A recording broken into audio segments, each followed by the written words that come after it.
राजनीति की असली जंग कहाँ होती है? हिंदी पट्टी में, यानी बिहार, यूपी, एमपी और राजस्थान जैसे राज्य, जहां दिल्ली की सत्ता का रास्ता तय होता है। राजनीति तो देश के बाकी हिस्सों में भी तगड़ी होती है, लेकिन हिंदी पट्टी और राजनीति थोड़े से जुड़े हुए हैं। यहाँ मिसाइल कम बनते हैं, मसले ज्यादा बनते हैं। इसी हिंदी पट्टी में राहुल गांधी पहली बार बड़ी यात्रा लेकर उतरे, और वो भी बिहार की जमीन से। सवाल यही है, क्या ये यात्रा कांग्रेस को फिर से हिंदी पट्टी में जिंदा कर पाएगी? क्या राहुल गांधी अब सच में बीजेपी को उसके गढ़ में चुनौती देने के लिए तैयार हैं? ये सवाल क्यों उठ रहे हैं? वो इसलिए उठ रहे हैं क्योंकि हिंदी पट्टी यानी बिहार, उत्तर प्रदेश, मध्य प्रदेश, राजस्थान जैसे राज्यों में बीजेपी का मजबूत आधार रहा है। राहुल गांधी की इस यात्रा ने कांग्रेस को हिंदी पट्टी में एक वैकल्पिक नैरेटिव स्थापित करने का मौका दिया, खासकर वोट चोरी और संविधान जैसे मुद्दों के माध्यम से। राहुल गांधी ने इस यात्रा के माध्यम से खुद को नरेंद्र मोदी के खिलाफ एक विश्वसनीय विपक्षी नेता के रूप में स्थापित करने की कोशिश की। उनकी सक्रियता और ग्रामीण बिहार में लोगों से सीधा जुड़ाव इस दिशा में एक कदम था। वोट चोरी और संविधान की रक्षा जैसे मुद्दों ने राहुल को एक नैतिक और वैचारिक आधार दिया, जिससे वो बीजेपी के हिंदुत्व और विकास के नैरेटिव का मुकाबला कर सके। और हाँ, कांग्रेस को आरजेडी के सहारे से बाहर निकलकर अपनी स्वतंत्र पहचान बनाने की जरूरत थी।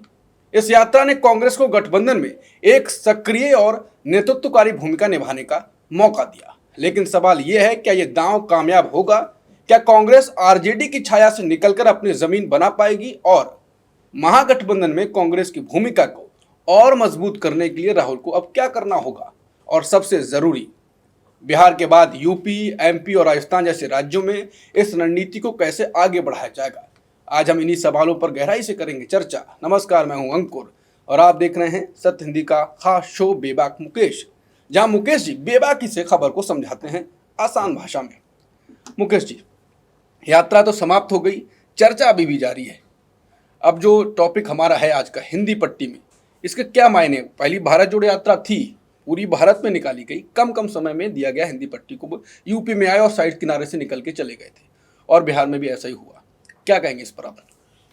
देखिए, ये बिहार की यात्रा थी। हाँ। ये एक मायने में ये कहना चाहिए कि हिंदी पट्टी में हाँ। राहुल गांधी ने अपना डंका बजाया, डंका बजाने की कोशिश की और उसकी आवाज चारों तरफ सुनाई दी। तो इसलिए कहा जा रहा है कि ये हिंदी पट्टी में राहुल गांधी पहली बार इस तरह से दाखिल हुए हैं, जहां पर उनका प्रभाव दिख रहा है, जहां उनके करिश्मे को लेकर अब चर्चाएं हो रही हैं, और ये माना जा रहा है कि बीजेपी के लिए सही मायनों में एक बड़ी चुनौती खड़ी हो गई है राहुल गांधी के जरिए। पिछले चुनाव में 2024 के जो लोकसभा चुनाव थे, उनमें भी हमने देखा था, उसमें उत्तर प्रदेश एजेंडे पर था, और राहुल गांधी ने जिस तरह से अखिलेश यादव के साथ मिलकर कैंपेन की थी, अखिलेश यादव पीडीए के साथ मैदान में थे, राहुल गांधी संविधान, आरक्षण बचाओ वगैरह वगैरह लेकर थे, और ये दोनों का कॉम्बिनेशन ऐसा था जिसमें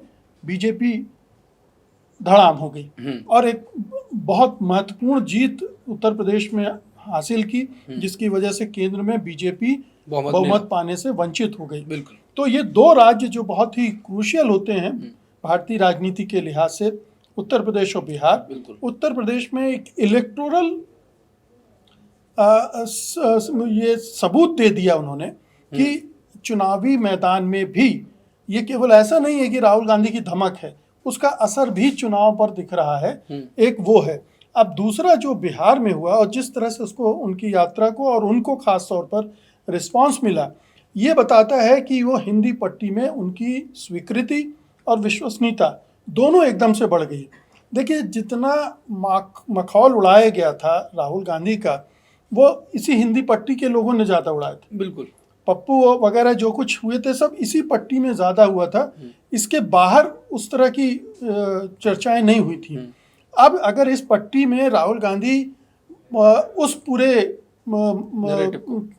जो उनका छवि बनाई थी उसको तोड़कर इस रूप में आ रहे हैं, तो ये एक बड़ी बात है। और इसीलिए कहा जा रहा है कि अब हिंदी पट्टी में राहुल गांधी का एक जोर शोर से अभियान शुरू हो गया है, और अभी बिहार के चुनाव में अगर कुछ अच्छा प्रदर्शन होता है, फिर 2027 के चुनाव हैं विधानसभा के उत्तर प्रदेश में, वहाँ भी जोर लगाते हैं।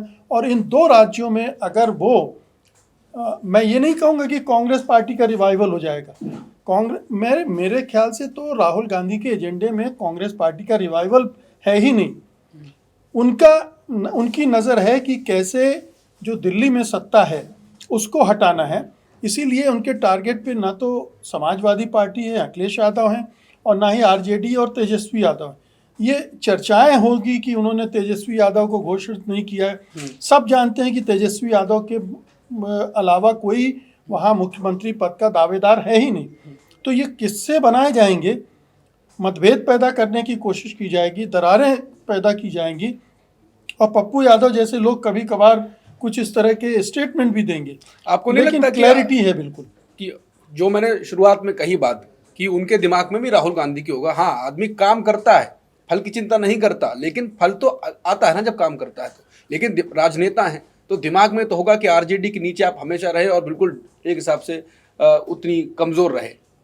इस बार ये बिहार के पत्रकार भी कह रहे थे, राहुल गांधी हकीकत को बहुत अच्छे से जानते हैं कि अगर वो अपनी पार्टी को अभी आगे बढ़ाने की कोशिश करेंगे तो जो बड़ा मकसद है वो डिफीट होगा। इसलिए वो गठबंधन पर जोर दे रहे हैं, वो अपनी पार्टी पर जोर नहीं दे रहे हैं, पार्टी के संगठन पे भी जोर नहीं दे रहे हैं। ये ज़रूर है कि उसका फ़ायदा मिलेगा।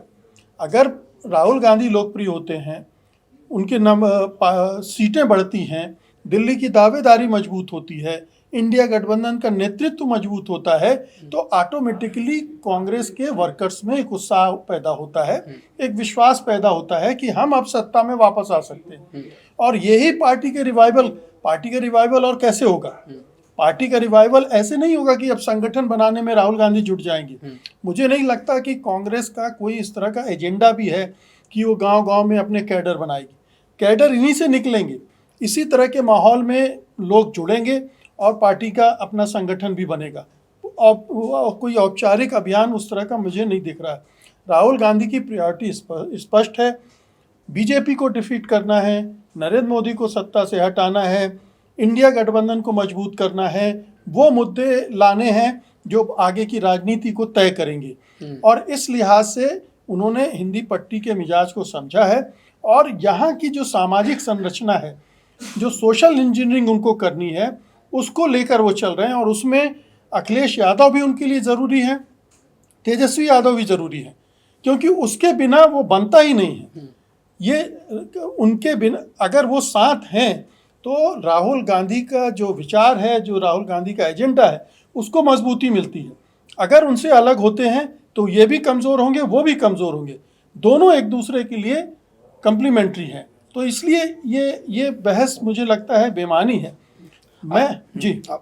आपने कहा कि वो नीचे संगठन पे काम नहीं करेंगे। प्रियंका गांधी लोकसभा चुनाव में लड़ सकती हूँ, काफ़ी रैली में भीड़ जुटी। चैनल जो कांग्रेस को कवर कर रहे थे उन्होंने भी कहा कि यार कुछ माहौल बन रहा है। क्या कुछ हुआ? बिल्कुल ठप मामला। 500 बहुत से सीटों 500 वोट भी नहीं मिले। मतलब आपके कार्यकर्ता तक 500 नहीं होंगे। आप ये बताइए कि लोकसभा चुनाव में फिर ये 6 या 7 सीटें कैसे जीत ली कांग्रेस? उस समय उस तरह का माहौल नहीं बना था, लेकिन अब एक दूसरा माहौल है। और इस माहौल में ये उम्मीद पैदा हो गई है लोगों में भी कि केंद्र में सत्ता अगर परिवर्तित होती है तो राहुल गांधी प्राइम मिनिस्टर बनने वाले हैं। वो यात्रा की विधानसभा की बात थी। हाँ, लोकसभा में बेहतर हुआ क्योंकि आपकी ऊर्जा और काडर समाजवादी पार्टी का। एग्जैक्टली हाँ, वही मैं कह रहा हूँ। आपको यही कॉम्बिनेशन लेके चलना पड़ेगा और इसी प्रोसेस में आपके भी कैडर बनेंगे। आप इतना टाइम नहीं है कि आप अभी संगठन बनाने में लग जाएं। तो मुझे लगता है राहुल गांधी की दृष्टि बहुत साफ है। उत्तर भारत में बीजेपी को कमज़ोर करना है। बीजेपी को कमज़ोर करने के लिए जो भी दूसरे दल हैं उनको साथ लेना है। एक ऐसा एजेंडा खड़ा करना है जिसमें जो विभिन्न सामाजिक वर्ग हैं जो बीजेपी से टूटकर आ सकते हैं या टूटे हुए हैं, उनको वोट को एकजुट करना है। वो एकजुट इसी तरह से होगा जो एजेंडा वो लेकर चल रहे हैं। दलित, पिछड़े, आदिवासी, अल्पसंख्यक, इन सब को एक साथ ला दो अपने आप काम हो जाएगा। तो एक जो मुहिम उनकी चल रही है उसका सीधा सा एजेंडा यही है और वो असर कर रहा है। राहुल गांधी की उपस्थिति नजर आ रही है, उनकी स्वीकार्यता नजर आ रही है। ये बिहार की यात्रा का निचोड़ है।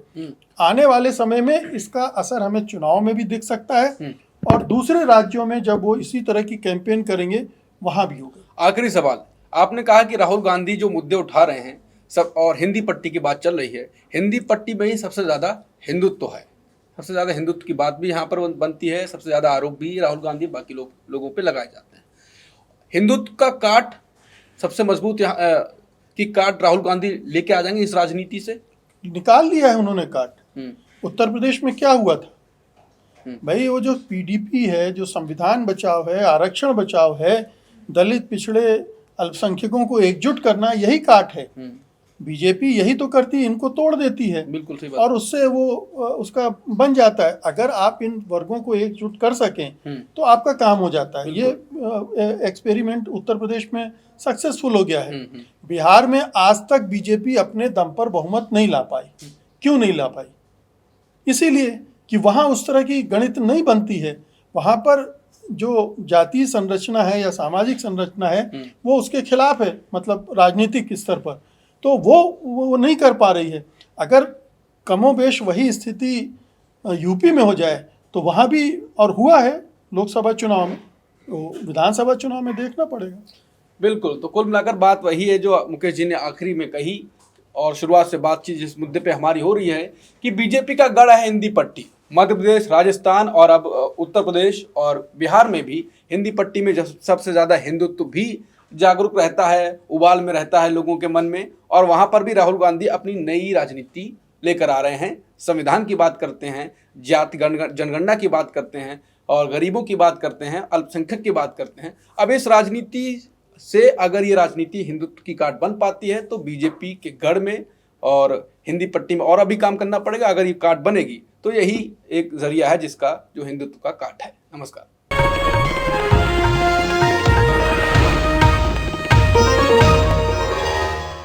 Copyright disclaimer under Section 107 of the Copyright Act 1976. Allowance is made for fair use for purposes such as criticism, comment, news reporting, scholarship, and research. Fair use is a use permitted by copyright statute that might otherwise be infringing.